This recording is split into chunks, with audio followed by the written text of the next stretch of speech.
읽은 말씀을 중심으로 프로와 아마추어라고 하는 제목으로 함께 말씀을 나누겠습니다. 오늘 읽었던 누가복음 16장에 있는 말씀은 성경에 있는 내용 가운데 가장 이해하기가, 해석하기가 어렵다라고 정평이 나와 있는 비유 본문의 하나입니다. 목사님, 척 보니까 척 알겠는데요? 야, 대단하시네요. 그러나 대부분의 많은 신학자들과 목회자들과 성경학자들이 또 이 시대뿐만이 아니라 역사 이래로 계속해서 이 본문에 대해서 고민하고 있는 것이 사실이에요. 목사님, 오늘 이 본문 설교하시면은 이것을 쉽게 간단하게 정확하게 우리에게 해석해서 말씀해 주시겠네요. 그러면 참 좋을 것 같은데 아직도 저는 이 본문에 대해서 고민하고 있습니다. 어려워서 고민합니다라고 이렇게 핑계하는 것이 아니라 그만큼 보고 또 보게 되어져요.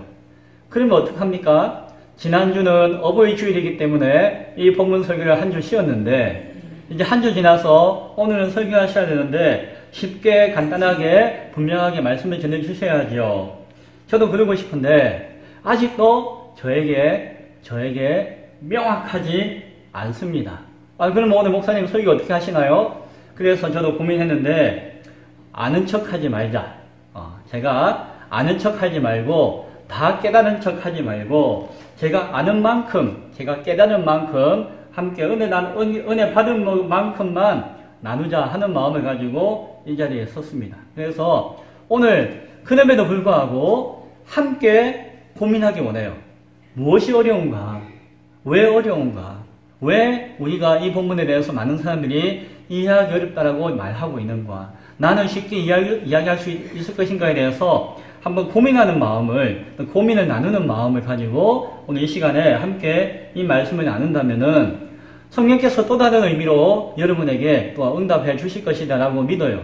그리고 하나 이야기할 것은 다음 주에 이 본문과 관련해서 한 번 더 설교할 마음을 가지고 있습니다. 그래서 오늘은 완전하지 못하지만 이 자리에 선 것이죠. 자, 오늘 이 이야기, 비유 이야기인데 이야기를 제가 다시 한번 이야기해 드릴게요. 잘 들어보세요. 뭐가 어려운지. 자, 오늘 이야기는 일단 앞서 15장에서 예수님께서 그 죄인들과 바리새인들을 향해서 이야기하셨죠. 무슨 이야기 하셨나요? 잃어버린 양 한 마리와 목자에 관한 이야기, 잃어버린 드라크마 하나와 여인에 관한 이야기, 잃어버린 아들과 아버지에 관한 이야기를 해주시면서 예수님의 의도를 말씀해 주셨어요. 그리고 16장은 그것과 끊어진 이야기가 아니라 그 사람들 앞에서 그것과 이어서 주시는 말씀이다라고 하는 것을 기억하기 원해요. 그런데 이제는 그 대상에 대해서 다르게 이야기해요. 뭐라고 이야기합니까? 예수님께서 또한 그리고 제자들에게 이르시되, 뭡니까? 앞서는 세리와 바리새인들과 죄인들을 향한, 거기서 함께 논쟁하고 있던 그 사람들을 향해서 주시는 말씀이었어요. 대상이. 그러나 물론 그 말씀을 듣는 제자들도 깨닫는 바가 있었겠죠. 그러나 이제 또한, 그리고 이어서 16장에서는 제자들에게 이야기한다라고 예수님께서 알려주시는 것이요. 그러나 제자들이 직접적인 대상이지만 동시에 그 자리에 누가 있다? 죄인들과 세리들과 바리새인들과 서기관들과 주변 사람들이 그 자리에 함께 있다는 것이요. 그 여러 사람들이 함께 15장에서 말씀을 듣고 함께 있는 자리에서 예수님은 제자들에게 내가 이야기하겠다라고 하면서 하시는 말씀이에요. 그러면서 이제 이 비유의 이야기를 해주십니다. 큰 부자가 한 사람이 있었습니다. 근데 그 집에는 많은 종들이 있었겠죠. 그 가운데 자신의 재산을 관리하는 청지기가 있었습니다. 청지기라고 하면은 그거 관리인이다라고 생각하면 돼요. 그래서 그 집의 주인의 재산과 소유의 모든 것을 관리하는 것이에요. 심지어는 그 가족과 자녀들까지도 맡아서 관리하는 청지기가 있었다라고 이야기해요. 그런데 그 부자에게는 믿고 맡겼던 청지기가 있었는데, 그런데 그 청지기가 주인의 소유, 자신이 대신 맡아서 관리하는 재산을 낭비하고 있다라고 하는 소리가 주인의 귀에 들리는 것이에요. 아, 청지기가 이렇게 했대, 저렇게 했대 라고 하면서 이야기들이 흘러서 주인의 귀에까지 들렸다는 것이에요. 자기 것이 아니잖아요. 그런데 마치 자기 것인 양 그것을 낭비해버렸다라고 이야기하는 것이죠. 그래서 오늘날 말로는 횡령이죠. 횡령. 자기 것도 아닌데 자기 것인 양 이게 자기 함부로 사용해버리는 것. 주인이 그 청지기를 불러서 말했습니다. 아마 전혀 못 믿는 청지기였으면 뭐 때리고 막 했을 것인데 그것이 아니라 타이르고 이야기한 것이에요. 그리고 기회를 준 것 같아요. 자, 내가 들은 말이 있는데 이 말이 어찌 됨이냐. 자, 지금까지 네가 했던 일, 그 장부하고 서류하고 그것들 한번 쫙 정리해서 나에게 다시금 알려다오. 그리고 난 다음에 네가 정말 횡령을 하고 잘못을 했다면은 네가 맡은 그 일 내가 더 이상 못 맡기겠다. 너를 그 일에서 쫓아내겠다. 라고 이야기를 했습니다. 자, 이 청지기는 뭐라고 이야기합니까? 아이고, 내가 잘못했습니다. 아이고, 주인이여 미안합니다. 라는 생각을 하지 않았다고 이야기해요. 그런 생각을 하거나 그런 말을 하지 않고 오히려 뭐라고 생각하는 거 아니? 아이고, 이놈의 주인이 내 일을 빼앗는구나. 내 일인데 주인이 빼앗는다. 라고 생각했다고 성경에 기록되어져 있어요. 원망하는 마음이 있었던 것 같아요. 그리고 아직도 정신을 못 차리고 주인의 것인데 마치 그것이 자기 것인 양, 내 것인데 주인이 빼앗는 것인 양 이렇게 생각을 하는 것 같아요. 참 옳지 못한 청지기죠. 그러면서 스스로 이야기하기를 아이고 내가 이 일을 빼앗겨가지고 쫓겨나면 무슨 일을 하지? 내가 무엇을 할까? 땅을 파자니 힘이 없고 빌어먹자니 부끄럽구나 라고 이야기해요. 뭐 이제 땅을 갈아서 농사라도 짓고 뭐 이렇게 일을 해서라도 뭔가 힘든 일을 해서라도 땀을 흘려서라도 먹고 살아야 할 것인데 아이고 내가 힘이 없다. 왜 힘이 없어요? 일하기 싫다는 것이죠. 그렇게 변명 아닌 변명을 하는 것이죠. 빌어먹자니 물론 뭐 사업을 하고 누군가의 도움을 청하고 어떤 방법을 강구하고 하는 그 모든 것들이 자기 현재의 모습으로 생각할 때는 부끄럽다는 것이에요.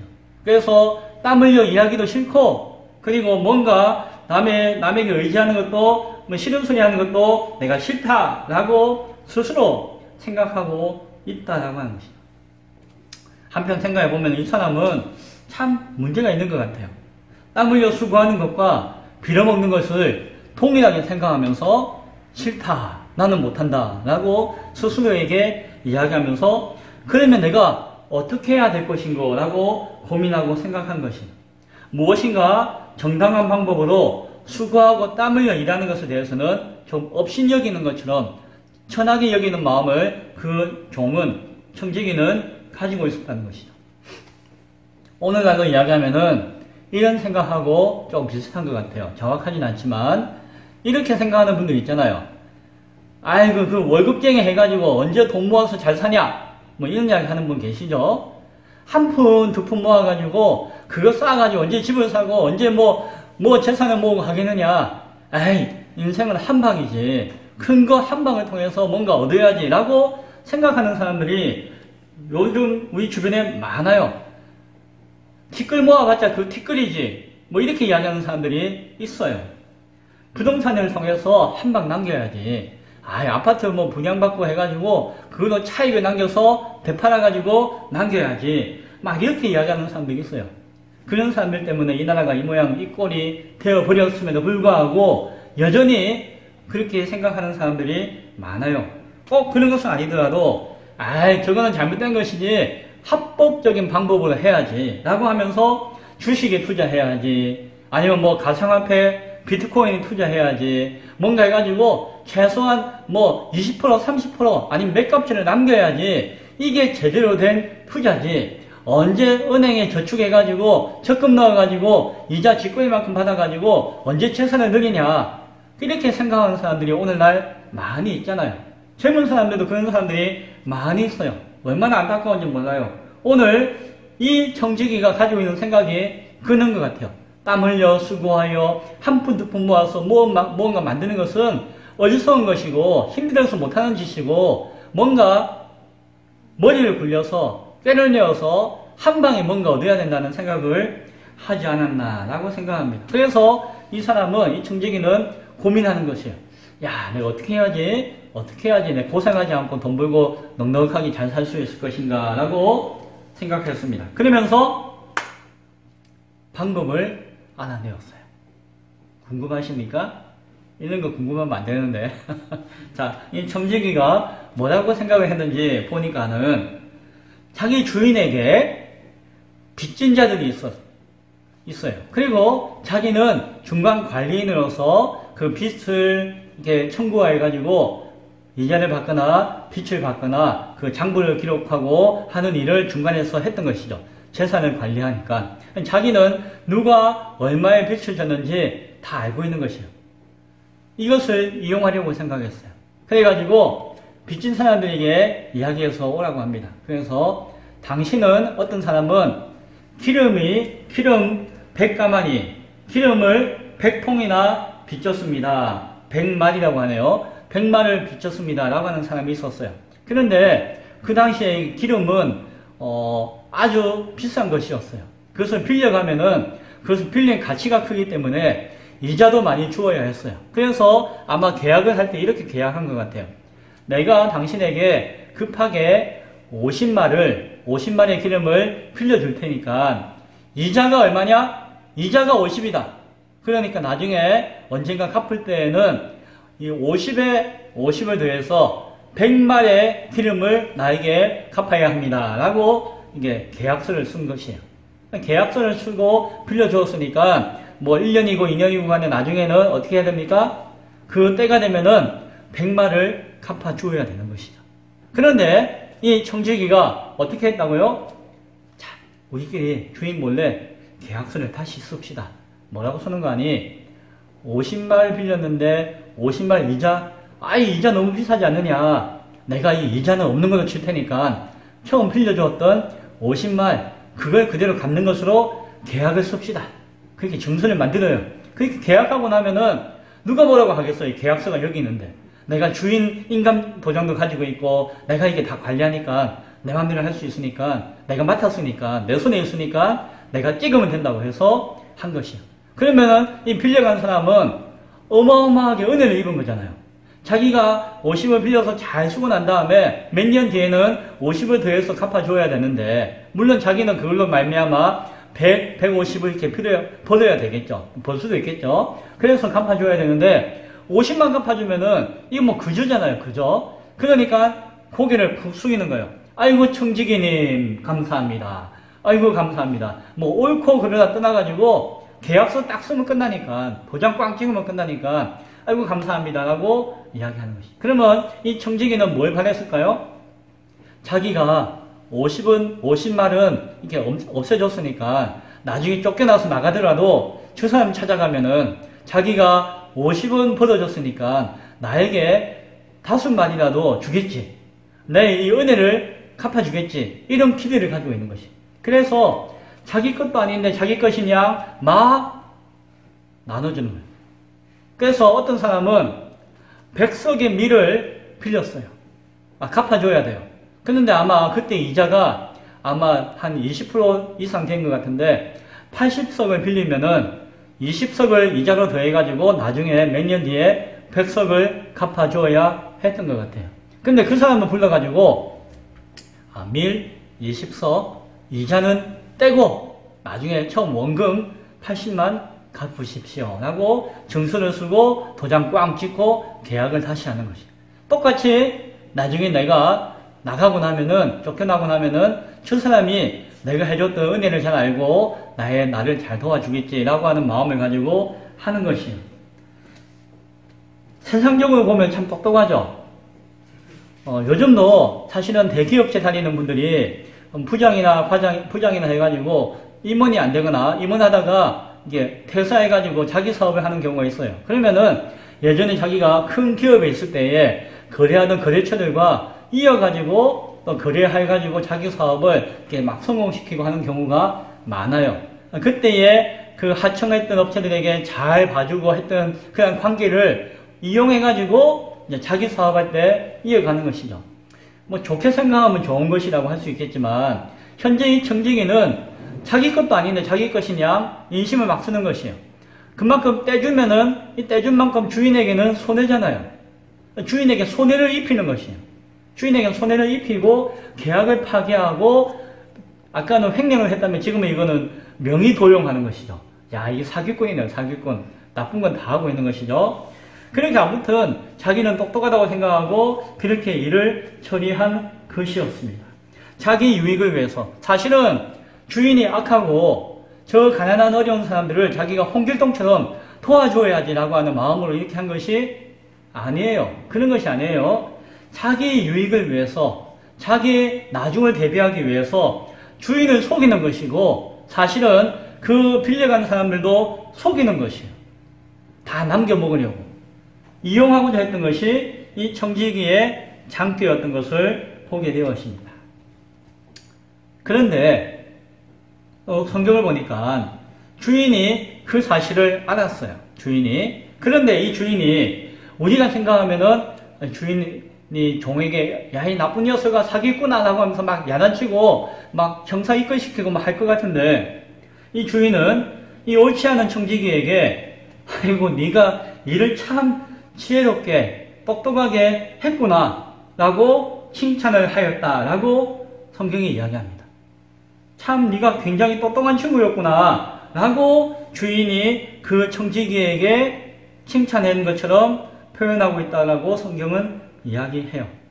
그리고 이어서 예수님이 이야기하시기를 뭐라고 이야기하시는 거니 이 세대의 아들들이 자기 시대에 있어서는 빛의 아들들보다도 더 지혜로움이다 라고 해요.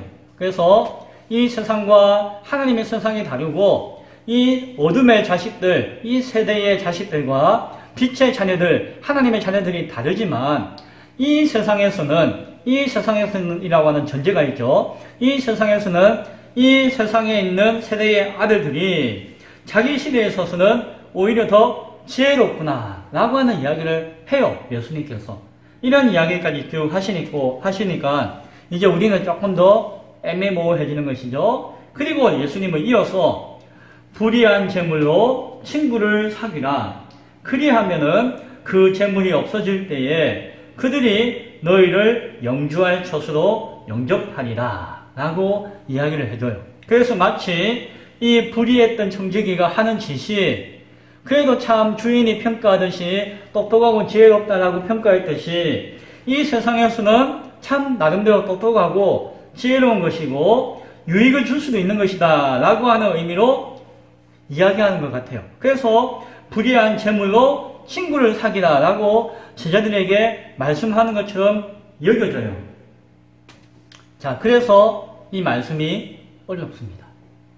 우리가 보기에는 이 청지기는 사기꾼이에요. 불의한 사람이었어요. 옳지 못한 방법을 사용하고 옳지 못한 일을 하고 있었던 것이에요. 그런데 그 당시에 주인은 아이고 네가 똑똑하다라고 이야기했을 거 그 정도는 그 당시 사람들이니까 그렇다 치더라도 예수님이 비록 그들은 빛의 아들들은 아니지만 이 세상에서 그들은 나름대로 지혜롭다라고 인정하는 듯이 이야기하시면서 불의한 재물로 친구를 사귀라라고 이야기하시는데 그러면 우리도 그렇게 불의한 방법을 동원하고 수단과 방법을 가리지 않고 뭔가 이익을 취하면서 해도 된다는 이야기인가 라고 고민이 된다는 것이죠. 그렇죠. 그런 고민과 생각을 우리는 하게 되었습니다. 만약에 이 말씀을 바리새인들에게 했다라고 하면은 이것은 하나의 비꼬는 이야기로서 경고하고 책망하는 이야기이지만 제자들에게 했다라고 하니까 단순히 책망도 아니고 경고도 아니고 좀 뭐라고 이야기하기가 애매모호하게 느껴진다는 것이죠. 그런 마음이 드십니까? 여러분도 그런 생각이 드시나요? 저만 그런 애매모호하는 생각이 드는 게 아니죠. 여러분도 참 그렇겠네 라는 생각이 드시죠. 그래서 오늘 이 이야기가 어렵다라고 이야기하는 것이에요. 예수님의 본 마음이 무엇일까? 과연 예수님이 칭찬하시는 것인가? 인정하는 것인가? 그래서 사람들은 여러 가지 생각을 합니다. 아, 그렇지. 재물이 불의한 것이 아니고 불의한 사람이 불의한 것이고 그 재물 자체는 잘 사용해가지고 남기면은 좋지 않겠느냐라고 이야기해요. 그리고 세상을 살아갈 때는 예수 믿는 사람도 하나님 믿는 사람도 꾀도 내고 지혜도 발휘해가지고 참 현명하게 지혜롭게 사는 것도 좋다. 그런 방법을 가지고 살아야지 바보처럼 살면 등신처럼 살면은 세상에 등신처럼 여기지지 않겠느냐. 바보처럼 여기지지 않겠느냐. 그러면 누가 교회에 나와가지고 살려고 하겠느냐. 정말 똑똑하게 뱀같이 지혜롭게 해야지 라고 이야기하기도 합니다. 그런데 또 잘못 이야기하면은 뭐 사기치고 부정한 방법을 가지고 돈을 벌어도 나중에 하나님 앞에 헌금하고 교회에 갖다 바치고 하나님 이름으로서 선하게 사용하면은 좋은 것 아니냐. 아무 일도 안 하는 것보다는 어떻게 해서든지 돈을 벌어서 하나님 앞에 귀하게 쓰면은 하나님이 그 칭찬하지 않겠느냐. 또 이렇게 생각하기도 해요. 그래서 이 본문이 애매모호한 만큼 잘못된 생각이나 오해되어지는 생각을 합리화하는 또한 이유와 근거로 삼는 그러한 또한 함정에 빠질 수도 있다라고 하는 것을 우리가 보여지기도 해요. 그래서 참 어렵습니다. 더 어려운 것은 결정적으로 마지막 13절에 예수님이 뭐라고 이야기하시는 거 아니? 하인이 두 주인을 섬길 수 없다. 호기를 미워하고 저를 사랑하거나 호기를 중히 여기고 저를 경히 여길 것임이니라. 즉 너희는 하나님과 재물을 겸하여 섬길 수 없느니라 라고 말씀해 주세요. 그 예수님의 나름 결론적인 이야기예요. 그러면 뭡니까?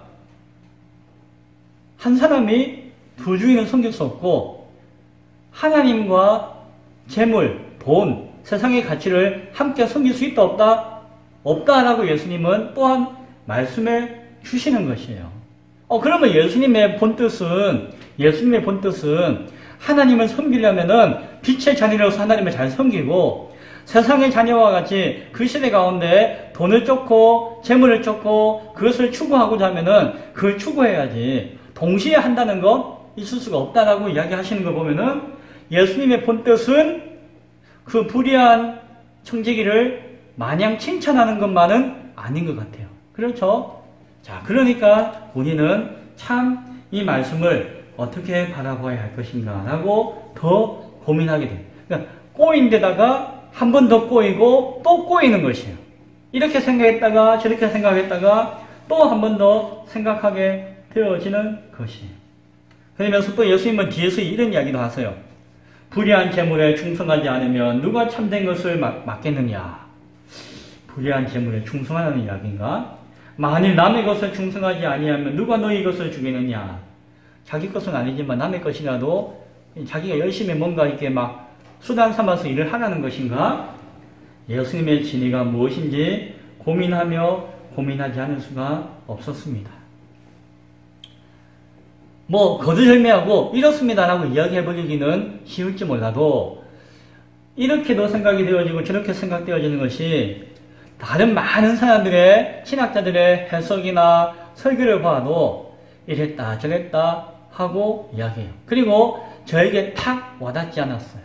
저에게 은혜가 되지 않았어요. 그래서 계속해서 답을 구하고 있는 중에 있어요. 그러나 우리가 하나 기억하기 원합니다. 그것은 고린도전서 1장에서 사도 바울이 이런 이야기를 했습니다. 우리는 십자가에 못 박힌 그리스도를 전하니 그리스도를 전할 때에 그리스도는 하나님의 아들이십니다. 왕이십니다. 온 세상의 주인이십니다. 능력이 많으십니다. 전지전능하십니다. 이런 하나님을 예수님을 전하는 것이 아니라 십자가에 달려 죽으신 그 예수님을 전하니 그것은 유대인에게는 끄리끼는 것이요. 이렇게 끄리끼는 것이요. 이방인들에게 보기에는 미련한 것이로되 오직 부르심을 받은 자들에게는 유대인이나 헬라인이나 그리스도는 하나님의 능력이요 하나님의 지혜니라. 유대인들은 아이고 끄림칙한 것이고 헬라인은 참 생각이 짧은 것이다 라고 판단하지만, 그러나 그 십자가를 전하는 것이야말로 그 모든 자들에게 참된 하나님의 능력을 전하는 것이다 라는 이야기를 해요. 그래서 하나님의 어리석음이 사람보다는 지혜로운 것이고, 하나님의 약하심이 사람보다는 강하니라 라는 말씀을 주었어요. 그 말씀이 이해되잖아요. 하나님의 빛의 자녀들이 이 시대에는, 세상에서는 어리석게 보일지는 몰라도, 바울의 관점에서 보면은 이 세대의 아들들이 이 시대의 지혜로 사는 그 사람들보다는 하나님의 지혜로서 하나님의 뜻 가운데 사는 것이, 세상은 어리석다 여길지 몰라도 그것이 세상을 더욱더 강하게 하고 세상을 더욱더 지혜롭게 할 수 있는 참된 능력이 되어진다 라고 하는 것을 우리는 받아들일 수 있잖아요. 그래서 어찌 보면 저에게 있는 답은 바울 사도가 했던 그 말씀의 의미와 같이 주어져 있어요. 사실은 저에게는 그런 답이 있습니다. 그러나 많은 사람들이 제가 생각하고 있는 답과 다른 답을 추구하고 이야기하고 주장하고 그렇게 또한 해석하는 경향들을 바라볼 때에 왜 그럴까라고 하는 것을 생각해 보았어요. 왜 불의한 방법을 통해서도 이익을 얻어서 하나님께 영광 드리면 되는 것이다, 미래를 대비하고 도모하는 것이 가치 있는 것이다 라고 생각하게 될 것인가 라고 하는 것을 고민해 보았어요. 물론 다는 아니겠지만 제 생각 가운데 왜 그렇게 이해함으로 말미암아 어렵게 여겨지는 거 하니, 그것을 원하기 때문이에요. 그것을 원하기 때문이에요. 세상의 가운데서 세상의 지혜를 가지고 현명하고 똑똑하게 잘 살면서도 하나님의 지혜를 구해서 하나님의 능력과 하나님의 권세를 가지고 신앙하고, 그러면서도 나중에도 하나님 나라에 들어갈 수 있기를 원한다는 것이, 세상에서도 세상의 방법과 수단을 통해서 세상의 유익을 잘 구하고, 세상에서도 어리석지 않고, 세상에서도 지혜롭다라고 칭찬받고, 세상 사람들에게 인정받고, 그렇게 하면서도 동시에 하나님의 지혜를 구해서 하나님의 방법을 통해서 하나님의 것을 찾고 함께 나아가고자 하는 마음이 있다는 것이, 그런 마음을 가지고 성경을 바라볼 때에 이 성경은 불의한 청지기에 대해서 칭찬하고 인정하고, 세상에서 세상의 사람들이 가지고 있는 지혜로서 살아가는 것들이 가치가 있는 것으로 생각하고 여기게끔 하는 설림이 주어진다는 것이죠. 이해되시나요?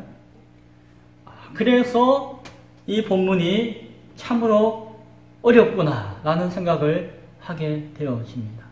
그렇게 보면은 오늘 예수님이 하신 이야기가 그 깊은 뜻과 진의보다도 예수님이 표현하신 그 표현의 가치를 자꾸 붙들고 거기에서 자기가 요구하는 답을 찾고자 하는 마음이 있는 것 같아요. 그러면서도 한편으로는 예수님의 본뜻은 이것과 다른 것인데, 그것이 신앙적인 양심으로 맞는 것인데 라고 하는 갈등이 있기 때문에 이 본문이 어렵게 느껴지는 것 같습니다. 그래서 일단 오늘까지는 저는 어렵게 느껴지고자 해요. 오늘까지도 어려운 마음을 가지고 이 본문을 대하고자 합니다. 그러나 저는 이 본문을 묵상하면서 저에게 떠올랐던, 그리고 저에게 다시 한번 떠오르는 생각이 있었습니다. 그래서 그 생각을 한번 마지막으로 나누길 원해요. 무슨 생각이고 하니, 나는 목사로서 하나님이 나에게 프로페셔널한 것을 원하시는가, 아마추어의 마음을 가지고 목회하는 것을 원하시는가 라고 하는 생각이에요. 무슨 말인가 하니, 내가 이 목회의 사명을 감당할 때에 나는 프로인가 아마추어인가 라고 하는 자기의 정체성에 대한 생각을 예전에 한 적이 있었는데, 오늘 이 본문을 묵상하는 가운데 그 생각이 다시 한번 제 마음 가운데 탁 떠오르기 시작하는 것입니다. 나는 프로인가 아마추어인가? 예전에 제가 섬겼던 부교육자로 섬겼던 교회는 철저하게 목회자는 프로가 되어져야 한다라고 가르치고 주장하고 이끌던 교회였어요. 그래서 교회도 크고 화려하고 사람들도 많이 모으고 막 영향을 주고 하는 그러한 교회 가운데 하나였어요. 그렇기 때문에 교회 앞에 그 수많은 사람 앞에 세상 앞에 그 사명을 감당하는 목회자인 나는 완전 전문가가 되어야 한다. 프로페셔널 해야 된다. 그래서 빈틈이 없어야 되고 전문성을 가지고 노력해야 되고 전문가만큼 연구해야 되고 정말 철두철미해야 된다. 잠을 줄이더라도 그 일을 완수하고자 해야 된다. 그래서 그 분야에 있어서는 탁월해야 된다. 탁월해야 된다라고 이야기를 하는 것이고 분명하게 내가 하는 일에 대해서 성과를 얻어야 된다. 뭐 내가 열심히 수고했는데 아무 성과가 없으면 뭡니까 이게? 그건 프로가 아니다. 그래서 우리는 프로페셔널한 사역자로서 성과를 또 낼 수 있어야 된다라고 하는 가르침과 생각을 가지고 일하는 교회였어요. 한편으로는 충분히 공감이 가죠. 나는 그런 생각 못 해봤는데 그럴 수도 있겠구나라고 젊었을 때 그런 생각을 한 적이 있었습니다. 그렇잖아요. 목사니까는 뭐 대학을 나와도 목회를 하기 위해서 신학대학원이라고 하는 전문대학원을 나오잖아요. 뭐 법을 배우든 안 배우든 요즘도 로스쿨, 법 전문대학원을 통해서 법의 전문가가 되기 위해서 훈련하는 시간을 가지잖아요. 신학대학원이라는 것을 통해서 각자의 전공이 있지만은 그곳에서 신학을 다시 한번 더 정립해가지고 신학의 목회 전문가로서 훈련을 받잖아요. 그러면 나는 훈련을 받은 만큼의 그 프로적인 정신을 가지고 전문적인 정신을 가지고 해야 되는 것이 아닌가. 심지어 뭐 저도 그랬지만은 많은 사람들은 뭐 신학 전문대학을 나와도 그 이후에 또 대학원을 석사 공부를 하고 또 박사 공부를 하고 해서 10년 이상 막 공부를 해요. 신학을 공부하고 목회를 공부해요. 그러면은 완전히 프로 중에 프로가 전문가 중에 전문가가 되어야 되는 것이 맞는 것 같잖아요. 그렇죠? 그런데 과연 그런가라고 하는 생각을 하게 되는 것이죠. 프로와 아마의 차이는 뭐죠? 프로는 전문가인 것이고 또한 전문성을 살리기 위해서 돈을 받고 일하는 사람들이죠. 아마추어는 순수하게 그 일이 좋아서 하는 사람이고 돈을 받든지 내가 오히려 돈을 주고 하는 사람들이 아마추어죠. 그래서 무슨 일을 해도 프로는 돈을 줘야지 내가 그 일을 하지만 아마추어는 자기가 돈 주고도 그 일을 해요. 그 일 자체가 좋으니까. 그래서 순수하다는 것이. 프로는 순수함은 없고 자기 이익의 수단으로서 그 일을 사용하는 사람이 프로예요. 그렇게 구분할 수도 있겠죠. 또한 프로는 그 일을 위해서 수많은 훈련과 경험을 쌓아가지고 훈련과 경험을 통해서 그 일을 완전하게 하고자 해요.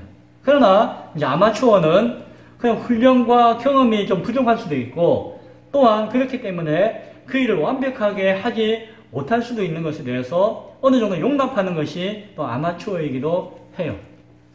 프로는 이렇고 아마추어는 이렇다라는 이야기를 합니다. 어떤 분은 이렇게 이야기하죠. 바둑으로 따지면은 프로 최고의 지위에 있는 아마추어 구단이 프로에서 가장 낮은 1단보다도 이렇게 대국하면은 아마추어 최고가 프로 1단보다는 상대가 안 된대요. 바둑 같은 경우에는. 그러니까 프로와 아마의 벽이 그만큼 크다. 그런 이야기 하기도 해요. 또 한편으로 생각해보면은 올림픽 같은 경우에는 각 나라의 최고의 선수들이 모이잖아요. 근데 그 올림픽의 정신은 아마추어 정신이죠. 돈을 받고 경기하거나 돈을 위해서 싸우는 것이 아니라 국가와 개인의 명예와 그 기록과 기량의 발전을 위해서 순수하게 싸우는 것이 올림픽 정신이잖아요. 그러면은 단순히 뭐 돈의 문제 이런 것들로 인해서 프로와 아마추어를 나눌 수는 없는 것 같아요. 그러나 우리가 생각하고 있는 그 프로페셔널과 그 아마추어의 차이에 대해서 우리는 생각할 수가 있습니다. 그래서 저는 이렇게 생각했어요. 프로는 그 일이 목적이 되는 것이고 아마추어는 그 일을 위해서 얻는 가치가 목적이 되는 것이다 라는 생각을 했고요. 아마추어는 순수함을 가지고 순수한 동기로서 행하는 자가 아마추어이고 프로는 그 일을 통한 결과, 일을 통해서 얻는 돈을 위해서 일하는 것이 프로다라는 생각으로서 한번 생각해 보았습니다. 자, 이런 이야기 하는 것은, 자, 그러면은 목사인 저는 프로입니까? 아마추어입니까? 프로가 되어야 하나요? 아마추어가 되어야 하나요? 뭐 대답 안 하셔도 됩니다. 이 이야기는 여러분에게도 나중에 물을 수 있어요. 우리가 신앙생활 할 때에 정말 프로와 같은 마음으로 신앙생활 해야 되느냐, 아니면 뭐 좀 부족하지만 아마추어처럼 해도 되는 것이냐. 신앙이 10년, 20년, 30년, 40년 되었는데도 아마추어 같이 있으면 뭐 문제가 있는 거 아니냐, 뭐 이렇게 고민할 수가 있겠죠. 저는 이런 고민을 예전부터 조금씩 해왔고 지금도 하는 것 같아요. 그러나 저에게 답은 있습니다. 이 고민에 대한 답은 있습니다. 뭔지 아시겠습니까? 저는 목회에 있어서는, 목사로서는 그 아마추어의 순수함이 프로의 전문성보다는 더 귀하다라고 여기고 있습니다. 저는 그렇게 생각합니다. 예를 들면은 장례식을 집례해요. 제가 앞서 교회에서 한 10년 정도 있으면서 장례식을 매년 그래도 한 20번 가까이 집례하면은 10년이면 거의 한 100몇십 번을 했겠죠, 최소한. 그게 장례식을 집례했습니다. 그냥 장례식을 집례하는 것에 대해서 전문가는 아니지만은 많은 경험을 가졌잖아요. 1년에 뭐 몇십 번 하고 거의 10년 동안 하면은 얼마나 다양한 사람들의 장례식을 가서 예배를 인도하고 집례하고 했겠어요. 그렇다고 하더라도 장례 전문 목사가 될 수 있다라고 사람들은 생각할지 모르겠지만 저는 그러한 경험이 정말 처음이라서 막 어떻게 해야 될지 몰라서 두렵고 떨리는 마음 가운데, 그러나 진실하게 그 영혼과 그 가정의 식구들을 생각하며 배려하며 그들을 위해서 기도하는 마음을 가지고 준비하는 그 장례를 집례하는 사람에 비하면은 이 수많은 경험은 아무것도 아니라고 생각해요.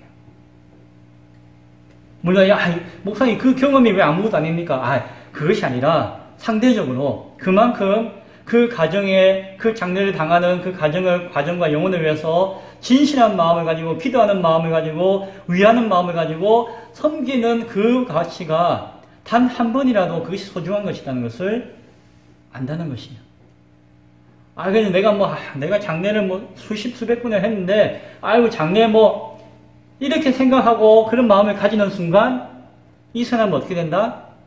목사로서, 목회자로서 망조의 길로 갈 수밖에 없다고 하는 것을 알게 되는 것이죠.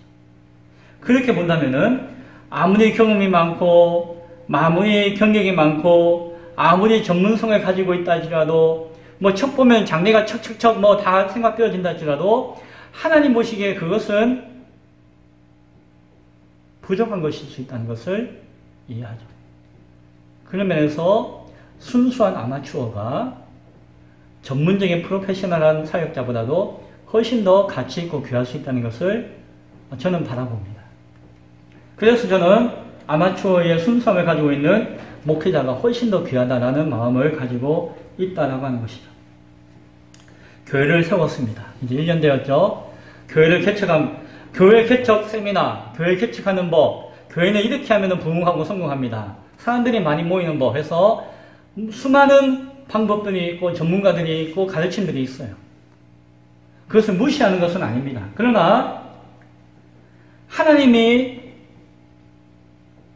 저에게만 주시는, 나를 향해서 계획하시는 그 음성이 있다라고 생각을 하는 것이죠. 수많은 방법과 계획과 그 모습을 통해서 만약에 나를 향하신 하나님의 그 음성과 그 뜻을 내가 놓쳐버린다면은 아무리 교회가 커지고 사람이 많이 모이고 몇 년 안에서 교회가 맥값이 되어진다 하더라도 그 전문성과 그 가치가 과연 하나님 보시기에는 어떠할 것인가를 생각한다면은 그것은 답이 아닐 수 있다는 것을 생각하게 되어집니다. 저는 목회자로서 초보자의 마음을 가지고 싶어요. 그리고 저에게 그 초보자의 마음을 갖게 하시는 것에 대해서 감사함이 있습니다. 참 감사하고 귀하게 여겨지고 그 마음으로 교회와 목회와 자신을 바라볼 때에 새롭게 보이는 것들이 있어요. 완전하진 않지만 저는 그것이 귀하다라고 여겨집니다. 대전에 어떤 택시 기사들 몇 분이 교회를 세웠다라는 이야기를 들었어요. 성도들끼리 모여서 교회를 세우면은 시비할 게 많죠. 교단이 어디냐, 신학이 뭐냐, 알고 교회를 세우느냐, 교회, 니나네나 다 교회를 세우면 얼마나 무질서해지느냐, 시비하려면 시비할 것들이 너무 많아요. 그러나, 정말 하나님 앞에 진실한 교회를 하고자, 하나의 성실한 교회를 하고자 하는 그 중심을 제가 살짝 엿볼 때에, 박수치고 격려해주고 싶은 마음이 생겨요. 그리고 그들은 결코 자의로, 함부로 교만하게 하지 않을 것이다라고 하는 확신도 가지게 되어져요. 순수함이 그 가운데 있기 때문에 비록 아마추어를 할지라도 그 안에 있는 하나님을 향한 하나님이 바라보시는 소망이 있다라고 하는 기대감이 느껴져요. 저는 그런 마음을 가지고 그 모임을 바라볼 수가 있습니다. 물론 성경에 있어서 말씀에 있어서 더욱더 전문가가 되고자 애쓰고 노력해야 되겠죠. 그냥 아마추어처럼 무책임하게 대충대충 해서는 안 되겠죠. 그러나 그 아마추어의 순수함을 가지고 그러나 전문가가 되었다가 아니라 전문가가 되기 위해서 몸부림치고 노력하는 모습이 있어야 된다고 믿습니다. 그래서 아마추어이기 때문에 프로가 되기 위해서 노력하는 것. 그것이 저는 귀하다라고 생각합니다. 프로인 척 하지 않는 것이 귀하다는 것이죠. 오늘 말씀을 읽으면서 저는 이 생각이 떠올려졌고 이러한 답을 스스로에게 이렇게 다시 한 번 더 내리는 어떤 시간을 가지게 되었습니다. 말씀을 맺고자 합니다. 오늘 본문은 좀 더 명확하게 이해하고 좀 더 분명하게 증거해서 드러내는 시간이 필요한 것 같습니다. 그래서 그러한 시간을 더욱더 가지고자 합니다. 그러나 분명히 오늘 본문만이 아니라 성경 전체를 통해서 주시는 하나님의 음성은 동일할 줄 믿습니다. 그리고 그 음성 가운데 오늘 본문도 바라보아야 할 줄로 믿습니다. 그러면은 우리가 난해하고 어렵고 이해하기 어렵다 할지라도 예수님의 그 진리의 마음을 우리는 바라볼 수 있게 되어질 것입니다. 그런 기대감을 가지고 한 주간 더 이 말씀을 깊이 묵상할 수 있는 우리 모두가 될 수 있기 바랍니다. 그러면서 동시에 더욱더 겸손하게 더욱더 순수하게 신앙하고자 하는 마음을 붙들 수 있기를 바랍니다. 이 시대의 아들들이 행하는 것들이 이 시대에는 칭찬받을 수 있을지 몰라도 그것이 과연 하나님의 자녀로서의 온전한 전부의 것은 아니다라고 하는 것을 생각할 수 있기를 바랍니다.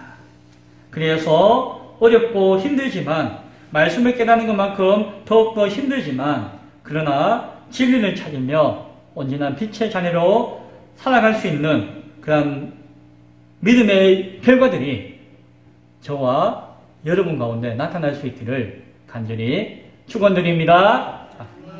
기도하겠습니다.